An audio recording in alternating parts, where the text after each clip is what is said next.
देखिए वो यूरोप के दौरे पे जा रहे थे और यूरोप का दौरा उनका बिल्कुल उसी तरह का था जैसे परवेज अशरफ साहब का दौरा। अब उन्होंने कहा कि चलिए मैं वहाँ नहीं जा सकता, ऐलान किया कि वो मैंने अपना दौरा मंसूख कर दिया। मंसूख नहीं किया, वहाँ उन्हें कोई वेलकम करने के लिए तैयार ही नहीं था, इसलिए कि लोगों के पास जाया करने के लिए वक्त थोड़ी होता है, हमारी तरह थोड़ी है। दुनिया के मुल्क अपने काम काज में फंसे होते हैं, दिन रात काम करना पड़ता है। यूरोप में और अमेरिका में बिल्कुल एक दूसरा कल्चर। जो सेल्फ एक्चुअलाइजेशन की बात है कि इंडिया चाहता है कि क्योंकि 1000 साल पे मुसलमानों ने कंट्रोल किया, फिर 200 साल ब्रिटिश आए, तो अब दिस इज अ टाइम कि अब हिंदू जो है उनको अपनी स्टेट या हिंदू राष्ट्र या हिंदू जो इंडिया है इसकी identity as a Hindu state होनी चाहिए। दुनिया देख रही है सारी है इस्लामाबाद में, वो अंदर भी मशवरा देना था कि पाकिस्तान के बारे में सोचो कुछ। यही मशवरा आपने दूसरे इदारों को भी दे जाके। पूरी दुनिया कम से कम इस मामले पर तो हमको एक साथ आती हुई नजर आ रही है कि पाकिस्तान को हमें अपने यहाँ पे टिकने नहीं देना। अब आप देखो, चंद हफ्तों पहले की बात है, कनाडा में वहाँ के एक सांसद ने खुलेआम ये जो है पर्चा लहरा दिया वहाँ के संसद भवन के अंदर कि नहीं, कमर जावेद बाजवा यहाँ पर क्यों आ रहा है, पाकिस्तानी आर्मी चीफ क्यों आ रहा है, वो आएगा उसके लिए हमको जो है इतने ज़्यादा पैसे खर्च करने पड़ेंगे, डॉलर खर्चा करने पड़ेंगे, वेस्ट होगा, कोई ज़रूरत नहीं बुलाने की। अब आप देखो, यूरोपियन यूनियन में भी इस तरीके से जो है वो दूरी बनाई जा रही है कि चलो ठीक है कोई नहीं, चलो चलो चलो। ऐसे इनका एनएसए भी गया था यूके, वहाँ से भी, वहाँ पहुँच के भी उसको रिसीव नहीं किया गया। इनका प्रधानमंत्री आप देखो मुस्लिम कंट्रीज़ में, अरब कंट्रीज़ में जाता है, रिसीव करने कोई नहीं आता भी है तो छोटा मोटा अधिकारी कोई आता है। पहले तो इनके सऊदी बादशाह खुद जाते थे लेने, अब वो सब भी नहीं हो रहा है। तो ये चीज़ें हमको नज़र आ रही हैं किस तरीके से पूरी दुनिया ने लात मार के किनारे फेंक दी एकदम, पाकिस्तान को पूरा आइसोलेट कर दिया। इससे कोई मतलब ही देखना ही नहीं है इसको। बेजा तनकीद मत करें। बिलावल भुट्टो जरदारी ने दर्द महसूस किया है तो यूरोपीय ममालिक का दौरा उन्होंने मंसूख किया है अपना। देखिए वो यूरोप के दौरे पे जा रहे थे और यूरोप का दौरा उनका बिल्कुल उसी तरह का था जैसे परवेज अशरफ साहब का दौरा है, अशरफ परवेज साहब का। राजा वो एक बच्चा है, उसका कोई बैकग्राउंड नहीं है। अगर ये लोग सीरियस होते तो मुशाहिद हुसैन को वज़ीर ख़ारजा बनाते, जिसे 40 साल का तजुर्बा है, जिसकी सारी ज़िंदगी इसमें गुजरी है, और लोग हैं और जो सारी ज़िंदगी इन्हीं चीज़ों पे गौर करते, पढ़ते, लिखते दुनिया। और वज़ीर आला लेकिन हमें फिर भी चाहिए जो बिलावल की चमचागिरी करता रहे और हमें यह बताता रहे कि जमहूरियत जो है वो बेहतरीन इंतकाम है। 21 अफराद मजीद सिंध में तबाही और बर्बादी की नजर हो चुके हैं। उसके बाद कहीं जाकर के मुंजा साईं को ख्याल आया है, जमहूरियत वाले को, जिनके नाना, जिनकी वालदा, जिनके मामू, इवन जिनके अब्बू के हम सब कर्जदार हैं, उनको ख्याल आया कि चलो निकल करके जरा फोटो सेशन तो कराएं। कल तो हमने बात है कि वज़ीर आज़म का दौरा कतर भी कर्ज के हुसूल की खातिर है। इस कौम की बदकिस्मती देखिए कि यहाँ सैलाब ने तबाही मचा रखी है। सैकड़ों अफराद पानी में डूबकर जान गंवा चुके हैं। सैलाब घरों, फसलों को तबाह बर्बाद कर चुका। हुकूमत के पास इन मुसीबत के मारों को देने के लिए पैसे नहीं, मगर जुल्म देखिए कि इस मुल्क के वज़ीर आज़म अगर कर्ज के मामला तय करने कतर गए हैं तो फिर इन्हें इत्तेहादियों का जत्था साथ ले जाने की क्या जरूरत है। मेरी अकल समझने से कासिर हैं। मैं सिर्फ अपीलें करता रहता हूं और आज भी अपील ही कर सकता हूं कि खुदारा इमरान खान साहब को कोई समझाए। सामने वालों की बात मैं नहीं कर सकता क्योंकि देखिए वो अपनी बका की जंग लड़ रहे हैं, वो सही कर रहे हैं या नहीं कर रहे हैं ये वो जानते हैं। पहले एक अमेरिकन प्रोफेसर है, इंडियन अमेरिकन प्रोफेसर थे, डॉक्टर मुक्तदर खान, उनसे बात कर रहा था अपने इसी यूट्यूब चैनल पे और जो है और उनसे बात हुई तो उन्होंने कुछ चीजें कही, मैं चाहता हूँ वो भी आपके साथ शेयर करूं एंड देन फिर इसके ऊपर बात करें। उन्होंने कहा कि बेसिकली इंडिया के अंदर जो इस वक्त राइज ऑफ बीजेपी है, ये बेसिकली ये समझते हैं कि हम इंडिया के ऊपर 1000 साल लेट से मुसलमानों ने हुकूमत की। जैसे फॉर एग्जांपल जो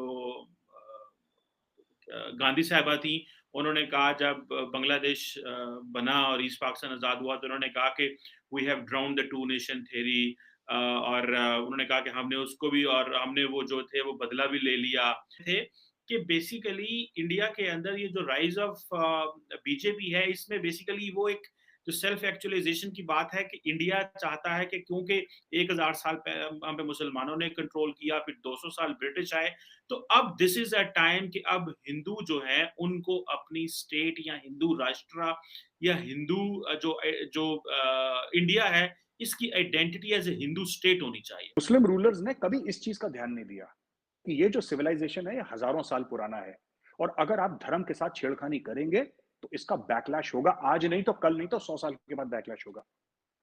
एक जमाने में हिंदुओं के पास इंटेंट था लेकिन कैपेबिलिटी नहीं थी। 2014 में इंटेंट भी आ गया और कैपेबिलिटी भी आ गई।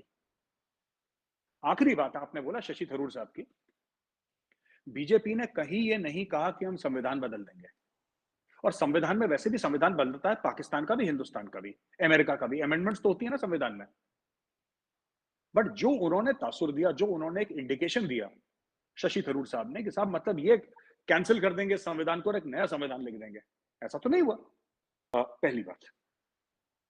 दूसरी चीज ये है कि ये कहना कि बीजेपी इस चीज के लिए अपने आप को रीडिस्कवर कर रही है, इंडिया इस तरीके से अपने आप को रीडिस्कवर कर रहा है कि 1000 साल मुसलमानों ने कंट्रोल करा और फिर 200 साल अंग्रेज।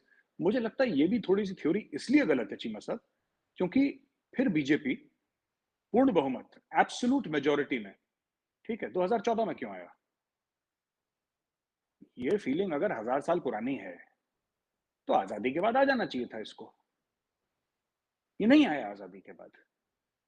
और मोदी जी अगर चाहें तो मोदी जी के पास 300 से ऊपर सीटें हैं पार्लियामेंट में, वो कोई भी लॉ चेंज कर सकते हैं, उनको कौन रोकने वाला है? पर नहीं करा उन्होंने, नहीं हुआ कुछ, ऐसा कुछ भी नहीं हुआ और ऐसा होगा भी नहीं, because our institutions are simply too strong, they are simply too strong for one person to.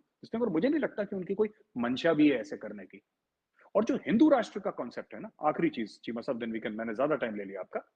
Cheema साहब, जो हिंदू राष्ट्र का कॉन्सेप्ट है ना, हिंदू राष्ट्र का concept, it is of course a physical concept, but it is also a moral concept. जो हिंदुत्व कहते हैं, Hindutva is the Sanskrit word for Hinduism. ये हमसे छोटा है और ये स्वर्ग जाएगा, ये नर्क जाएगा, ये जहन्नम जाएगा, ये इसलिए जाएगा क्योंकि इसने, ये एब्राहमिक फेथ्स का कॉन्सेप्ट है, जुडाइज्म का है, क्रिश्चियनिटी का, इस्लाम का है। हिंदुइज्म का ये कॉन्सेप्ट है ही नहीं।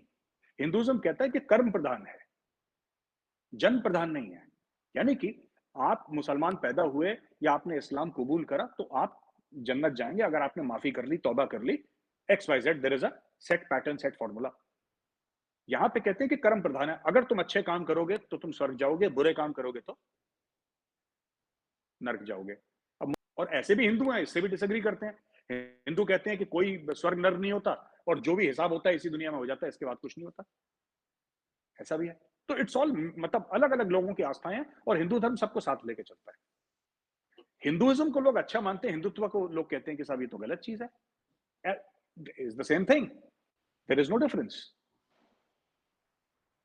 हिंदुत्व ये नहीं कहता कि मुसलमान सेकंड क्लास सिटीजन होगा, ये नहीं कहता है, क्योंकि there is no concept of, in our religion, in Hinduism there is no, जैसे आपके यहाँ है कि काफिर है, ये मोमिन है, हमारे यहाँ वो कॉन्सेप्ट। वो तो पाकिस्तान की पुरानी आदत है, हर चीज में सबसे पहले ढूंढो कहीं दूर दूर तक कहीं कोई लिंक जो है किसी न किसी हिंदू से, सिख से मिल जाए तो उसको हिंदुस्तान की साजिश घोषित कर दो, कहीं कोई यहूदी से लिंक मिल जाए तो उसको इजराइल की साजिश घोषित कर दो। कुल मिला के किसी न किसी पे बोझ डालना, कभी अपनी गलती नहीं माननी, ये पुराना इतिहास रहा पाकिस्तान का।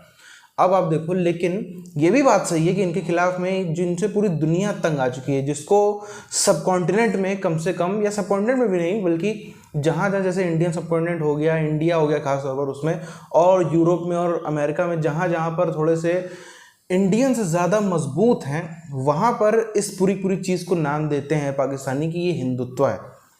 जबकि असलियत में अगर आप देखो तो ये, जिसको जो भी आप कह लो विचारधारा, इसको जो भी आप विचारधारा को कह लो, इसमें एथिस्ट भी बड़ी संख्या में है, इसमें क्रिश्चियन भी बड़ी संख्या में, इसमें कितना भी कह लो एक हो, पर थोड़ा बहुत विवाद जो है हिंदू सिख जैन बौद्ध में भी रहता है, वो भी सब एक छत के नीचे इस विचारधारा के नाम पर हमको आते नजर आते हैं। बल्कि सिर्फ इतना ही नहीं, अगर इंडिया में हम देखें, कई सारे ऐसे लोग जो बिल्कुल बीजेपी को वोट देना नहीं पसंद करते हैं, शायद कभी ज़िंदगी में वोट नहीं दिया, वो लोग भी कहीं ना कहीं इस चीज़ पर तो एग्री करते हैं कि हाँ, ये जो पॉइंट है इस पर हम बीजेपी के या कहीं ना कहीं उस विचारधारा के साथ में है, भले ही वोट ना दें। तो ये इस चीज़ को हिंदुत्व कहना तो खैर जो भी पाकिस्तानी कहते हैं वो अलग की बात है, पर पूरी दुनिया में ही अगर हम देख रहे हैं, चाहे आप यूरोप में चले जाओ, चलो बाकी सबको एक बार छोड़ दो, जिनके पक्के दोस्त हैं इस्लामिक कंट्रीज़ और चाइना, इन दोनों जगह पर भी यही बरकरार ट्रेंड देखा जा रहा है कि पाकिस्तानियों को भगाओ भगाओ, दूर भगाओ, इनको अपने पास में टिकने मत दो, क्योंकि ये इसको कहते लोग जरूर रिलीजन, पर ये एक कम्युनिटी है। ये इंडिया में भी जो ये पूरी कम्युनिटी है जिसने पार्टीशन करवाया, जिसने पार्टीशन अलग देश बनाया, ये बिफोर कन्वर्जन भी इसकी हरकतें ऐसी ही रही हैं, देश तोड़ने वाली, विदेशियों से मिलने वाली। बाहर वाले इतने लोग आ जाते थे, कैसे आ जाते थे? क्योंकि यहाँ से यही लोग तो थे जो यहाँ से जाके सपोर्ट करते थे। अलग अलग आप देखो इतिहास में कई जगहों पे इसके दस्तावेज नज़र आते हैं हमको कि ये बिफोर कन्वर्जन भी कुछ आदतें जो थी वो ऐसी ही थी, कुछ बदली नहीं खास।